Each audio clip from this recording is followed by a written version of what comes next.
Hi കൂട്ടുകാരെ, നമ്മൾ ഇന്ന് നോക്കാൻ പോകുന്ന സിനിമയുടെ പേരാണ് സൂത്രവാക്യം. ഒരു ഗ്രാമത്തിലുള്ള പോലീസ് സ്റ്റേഷൻ. അവിടുത്തെ എസ്ഐയുടെ പേര് സേവിയർ എന്നാണ്. സേവിയർ വെറുമൊരു പോലീസുകാരൻ മാത്രമല്ല, അവിടെയുള്ള കുട്ടികൾക്ക് ട്യൂഷനെല്ലാം എടുത്തു കൊടുക്കുന്നുണ്ട്. ആ ഗ്രാമത്തില് ഒരു പഴയ കിണറുണ്ട്. എല്ലാരും അതിൽ ഒരുപാട് വേസ്റ്റുകളൊക്കെ കൊണ്ടുപോയി ഇടുന്നു. സേവിയർ ഇടപെട്ട് ആ കിണർ മൂടുന്നു. അതിനുശേഷം സേവിയറിന്റെ ട്യൂഷൻ ക്ലാസ്സിൽ വരുന്ന അഖിൽ എന്ന് പറയുന്ന പയ്യന് എന്തൊക്കെയോ മാനസിക പ്രശ്നങ്ങൾ, പ്രേതം കൂടിയ പോലെയെല്ലാമാണ് കാണിക്കുന്നത്. തുടർന്ന് എന്തൊക്കെയാണ് സംഭവിക്കുന്നത്? ഒരുപാട് ട്വിസ്റ്റുകളുള്ള അടിപൊളി ഒരു സിനിമയാണിത്.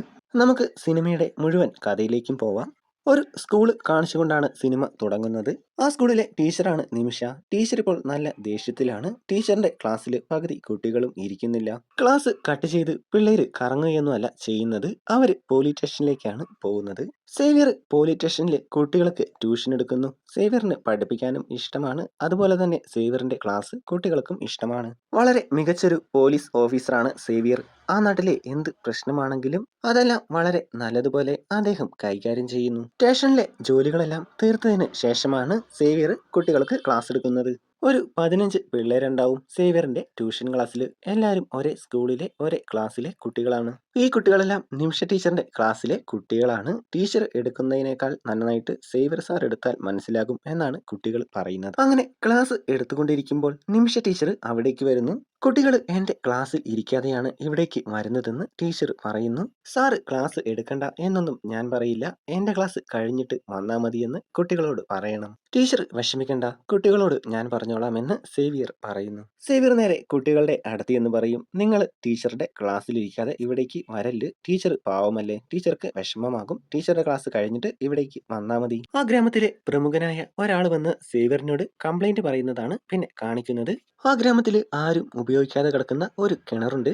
അതിൽ ഒരുപാട് വേസ്റ്റുകൾ ഇടുന്നുണ്ട്. അതിൽ കോഴിക്കടയിലെ വേസ്റ്റുകളും ഉൾപ്പെടും. പുറത്തുനിന്നുള്ള ആളുകളാണ് ഇതെല്ലാം ചെയ്യുന്നത്. അത് കണ്ട് ഗ്രാമത്തിലെ ഒരാൾ അവരോട് പോയി ചോദിക്കുന്നുണ്ട്. എന്നാൽ അവര് അയാളെ അടിച്ചിട്ട് പോകുന്നു. ഈ കാര്യമാണ് സേവിയറിനോട് പരാതിയായി പറഞ്ഞത്. ശരി, അതിനെപ്പറ്റി ഞാനൊന്ന് അന്വേഷിക്കട്ടെ എന്ന് പറഞ്ഞ് സേവിയർ അവരെ പറഞ്ഞു വിടുന്നു. പഠിക്കാൻ വരുന്ന കുട്ടികളുടെ കൂട്ടത്തില് ഒരു ആൺകുട്ടിയും ഒരു പെൺകുട്ടിയുമുണ്ട്. ആര്യ, അഖിൽ എന്നാണ് അവരുടെ പേര്. അവർ തമ്മിൽ നല്ല ഇഷ്ടത്തിലാണ്. സ്കൂൾ കഴിഞ്ഞ് രണ്ടുപേരും ഒന്നിച്ച് വർത്താനമെല്ലാം പറഞ്ഞുകൊണ്ടാണ് വീട്ടിലേക്ക് പോകുന്നത്. ഒരു ദിവസം സ്കൂൾ കഴിഞ്ഞ് വന്ന ആര്യ അമ്മയോട് ചായ എടുക്കാൻ പറഞ്ഞിട്ട് മുടിയും ചീയിക്കൊണ്ട് നിൽക്കുമ്പോൾ പുറകിലൂടെ ഒരു തുണി കൊണ്ട് തലമുടി ഒരാൾ അവളെ തല്ലുന്നു. അത് വേറെ ആരുമല്ല, ഇവളുടെ ആങ്ങളെയാണ് വിവേക്. പേരിൽ മാത്രമേ വിവേകമുള്ളൂ. എപ്പോഴും സ്വന്തം പെങ്ങളെ ഇങ്ങനെ തല്ലും. അതിനൊരു കാരണമുണ്ട്, അത് വഴിയെ പറയാം. അടികൊണ്ട് ആര്യ നേരെ പോയത് ടീച്ചറുടെ അടുത്തേക്കാണ്. വിവേക് തല്ലിയ കാര്യമെല്ലാം ടീച്ചറോട് പറയുന്നു. അടുത്ത ദിവസം ടീച്ചർ പോലീസ് സ്റ്റേഷനിലേക്ക് വന്ന് സേവിയറോട് ആര്യയുടെ ആങ്ങള വിവേക് അവളെ തല്ലിയ കാര്യം പറയുന്നു. അതിനുള്ള കാരണവും ടീച്ചർ പറയുന്നുണ്ട്. ആര്യയും വിവേകും തമ്മിൽ 18 വയസ്സിന്റെ വ്യത്യാസമുണ്ട്. അവൻ കോളേജിൽ പഠിക്കുന്ന സമയത്താണ് ആര്യ ജനിക്കുന്നത്. കോളേജിലുള്ള അവന്റെ കൂട്ടുകാരും നാട്ടുകാരും വയസ്സായ നിന്റെ അച്ഛനും അമ്മയ്ക്കും വേറെ പണിയൊന്നുമില്ലേ എന്ന് ചോദിച്ച് അവനെ നല്ലതുപോലെ കളിയാക്കുന്നുണ്ട്. ആര്യ കാരണം അവന് ഒരുപാട് നാണക്കേടും അപമാനവും ഉണ്ടായി. അതുകൊണ്ട് പെങ്ങളോടുള്ള ഒരു സ്നേഹവും അവനില്ല. അതുകൊണ്ട് തന്നെ ചെറിയൊരു തെറ്റിന് പോലും വിവേക് അവൾക്ക് വലിയ ശിക്ഷകൾ കൊടുക്കുന്നു.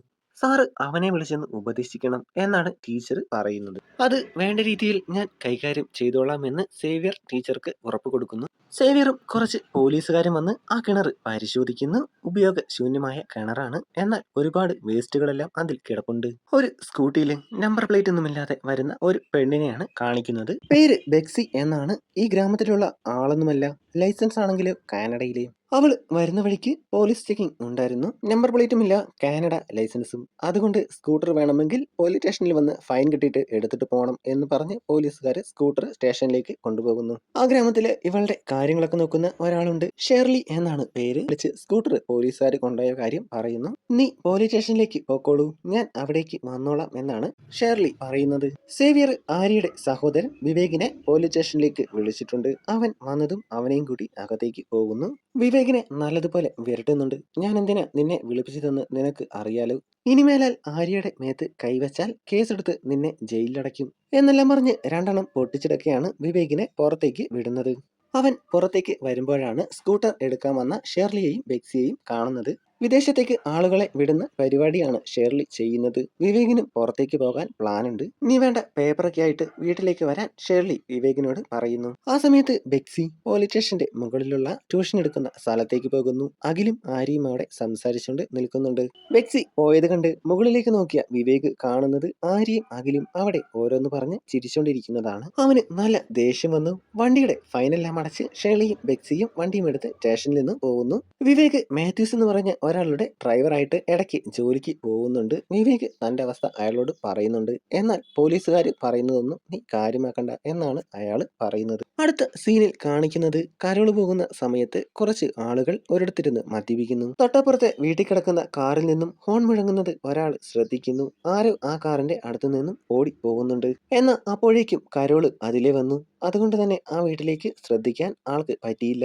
പിറ്റേ ദിവസം സ്കൂളാണ് കാണിക്കുന്നത്. അവിടെയുള്ള കുട്ടികളെല്ലാം ഓരോരുത്തരായി തലകറങ്ങി വീഴാൻ തുടങ്ങി. എല്ലാരെയും പെട്ടെന്ന് ആശുപത്രിയിലേക്ക് എത്തിക്കുന്നു. ഇതറിഞ്ഞ സേവ്യർ അവിടേക്ക് വന്ന് എന്താണ് സംഭവിച്ചതെന്ന് ചോദിക്കുന്നു. അവര് പറഞ്ഞത് സ്കൂളിലേക്ക് വരുന്നതിന് തൊട്ടു മുമ്പ് ഒരു വീടിന്റെ സൈഡിൽ നിന്നും സിഗരറ്റ് വലിച്ചിരുന്നു. എന്നാൽ ആ വീടിന്റെ ഹോളിലൂടെ ചെറിയ പുകയും പുറത്തേക്ക് വരുന്നുണ്ടായിരുന്നു. ഒരു പ്രത്യേക സുഗന്ധമായിരുന്നു ആ പുകയ്ക്ക്. അതുകൊണ്ട് തന്നെ ഞങ്ങൾ അവിടെ നിന്ന് കുറച്ചു നേരം അത് ആസ്വദിച്ചെന്നും കുട്ടികൾ പറയുന്നു. ഇനി ഇങ്ങനെയൊന്നും ചെയ്യരുതെന്ന് സേവ്യർ കുട്ടികൾക്ക് വാണിംഗ് കൊടുക്കുന്നു. ആര്യയുടെ ബർത്ത്ഡേ ട്യൂഷൻ സെന്ററിൽ വെച്ച് എല്ലാവരും ആഘോഷിക്കുന്നതാണ് പിന്നീട് കാണിക്കുന്നത്.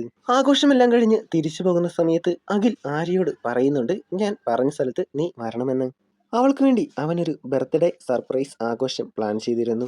അതുപോലെ തന്നെ അവള് വരികയും ചെയ്തു. രണ്ടുപേരും കൂടി ബർത്ത്ഡേ ആഘോഷിച്ചു. എന്നാൽ ആര്യയെ കാണാഞ്ഞിട്ട് അവളെ അന്വേഷിച്ചിറങ്ങിയ വിവേക് അവരുടെ ആഘോഷത്തിന്റെ ഇടയിലേക്ക് വരുന്നു. ഇവരുടെ ആഘോഷവും ആര്യയുടെ സന്തോഷവും എല്ലാം കണ്ട വിവേക് അവളുടെ തല പിടിച്ച് ചുമരിൽ ഇടിക്കുന്നു. ഒരുപാട് തല്ലുകയും ചെയ്യുന്നുണ്ട്. അത് തടയാൻ ചെന്ന അഖിലിനും നല്ലതുപോലെ കിട്ടി. അവശയായി വീട്ടിലേക്ക് വന്ന ആര്യയെ അവളുടെ അമ്മയും ടീച്ചറും കൂടി ആശുപത്രിയിലേക്ക് കൊണ്ടുപോകുന്നു. പിറ്റേ ദിവസം ട്യൂഷന് വന്ന അജ്മൽ സേവ്യറിനോട് പറയുന്നുണ്ട്, ഇന്നലെ രാത്രി 8 മണി കഴിഞ്ഞപ്പോൾ ഒരാളിന്റെ വീടിന്റെ മുകളിലൂടെ പോകുന്ന കണ്ടു. അത് ചിലപ്പോൾ ഏതെങ്കിലും കള്ളനാകും. എന്തെങ്കിലും കാണാതെ പോയോ എന്ന് സേവ്യർ ചോദിക്കുന്നു. എന്നാൽ അങ്ങനെയൊന്നുമില്ല എന്ന് അജ്മൽ പറയുന്നു. ട്യൂഷൻ ക്ലാസ്സിൽ ആര്യ ഒഴികെ ബാക്കി എല്ലാ കുട്ടികളും വന്നിരുന്നു. എന്നാൽ ആര്യയ്ക്ക് എന്തു പറ്റിയെന്ന് സേവ്യർ ചോദിക്കുന്നുണ്ട്. അവൾക്ക് പനിയാണെന്നാണ് അഖിൽ പറഞ്ഞത്. എന്നാൽ ഇന്നലെ രാത്രിയിൽ എന്താണ് സംഭവിച്ചതെന്നും വിവേക് തല്ലിയ കാര്യമൊന്നും സേവ്യറിനോട് പറയുന്നില്ല. എന്നാൽ വീട്ടിലേക്ക് പോകുന്ന വഴി അഖിൽ കൂട്ടുകാരനുമായി എല്ലാം ചർച്ച ചെയ്യുന്നുണ്ട്. അവനോട് ഇന്നലെ നടന്ന കാര്യങ്ങളൊക്കെ പറയുന്നു. വിവേകിന് നല്ലൊരു പണി കൊടുക്കണം. അവനിനി ആര്യയെ തല്ലരുത്. തളർത്തി എവിടെയെങ്കിലും അനങ്ങാൻ പറ്റാത്ത പോലെ ഇടണം. എന്ത് പണി കൊടുക്കും? അങ്ങനെയെല്ലാമാണ് രണ്ടുപേരും സംസാരിക്കുന്നത്. വിവേക് രാത്രിയില് വേസ്റ്റ് കളയാനായി കിണറിന്റെ അടുത്തേക്ക് വരുന്ന കാര്യം അഖിലിന് അറിയാം. രാത്രികാലങ്ങളിൽ തോട്ടത്തിൽ കയറി കൃഷികൾ നശിപ്പിക്കുന്ന മൃഗങ്ങളെ പിടിക്കാൻ വെക്കുന്ന കെണി അഖില് രാത്രിയിൽ പോയി എടുക്കുന്നു. 2 കെണികൾ ഓരോന്നും കിണറിന്റെ ഓരോ വശങ്ങളിലായി വെക്കുന്നു. അഖിലവിടെ മറഞ്ഞു നിന്നു. അവൻ വിചാരിച്ച പോലെ തന്നെ കുറച്ചു കഴിഞ്ഞപ്പോൾ വിവേക് അതിന്റെ അടുത്തേക്ക് വേസ്റ്റ് കളയാനായി വന്നു. എന്നാൽ ആദ്യത്തെ കെണിയിൽ അവന്റെ കാല് കുടുങ്ങിയില്ല. എന്നാൽ രണ്ടാമത്തെ കെണി കിണറിനോട് ചേർന്നായിരുന്നു. അതിൽ വിവേകിന്റെ കാല് കുടുങ്ങി. അവൻ ബാലൻസ് തെറ്റി കിണറ്റിലേക്ക് വീഴുന്നു. അത് കണ്ട് അഖില് ഞെട്ടി. അവന്റെ പ്ലാൻ ഇതല്ലായിരുന്നു. വിവേകിന്റെ കാല് വയ്യാതായി അവൻ കുറച്ചുനാള് എവിടെയെങ്കിലും കിടക്കണം. ഇതിപ്പോൾ കൊലക്കുറ്റമാകും. ആ കിണറ്റിൽ ഒരുപാട് വേസ്റ്റുകളുണ്ട്. കുപ്പിച്ചില്ലുകളും കമ്പും കോലും എല്ലാമുണ്ട്. അതിൽ വീണാൽ ഒരിക്കലും രക്ഷപ്പെടില്ല. അഖിൽ നല്ലതുപോലെ ഭയന്നു. അവൻ പിറ്റേ ദിവസം സ്കൂളിലൊന്നും പോയില്ല. അഖിലിനെ ട്യൂഷനും കാണാതായപ്പോൾ സേവ്യർ അവനെപ്പറ്റി അന്വേഷിക്കുന്നു. എന്നാൽ അവനും പനിയാണെന്നാണ് ബാക്കി കുട്ടികൾ പറഞ്ഞത്.